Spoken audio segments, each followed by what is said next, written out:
Hi, this is Chris from Total Parts Plus, and today we have a 2020 Hyundai i30 N-Line hatch, stock reference number 5613.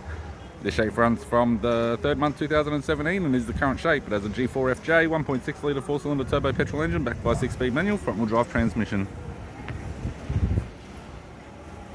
G4FJ 1.6 litre 4-cylinder turbo petrol engine. We have the left hand headlight, left front 18-inch factory alloy mag with a good tyre, left power door mirror, both left hand doors appear to have no damage. Left rear 18-inch factory alloy mag with a good tyre. We have the left hand tail light, left tailgate garnish, tidy rear bumper cover, factory fitted tow bar supplied with all bolts, brackets and loom. Right hand tailgate garnish, tailgate's good. Right hand tail light, right rear 18-inch factory alloy mag with a good tyre. Right rear door no damage. Right power door mirror and a right front 18-inch factory alloy mag with a good tyre. We have the driver's side door trim, power window master switch. This vehicle is fitted with black leather interior.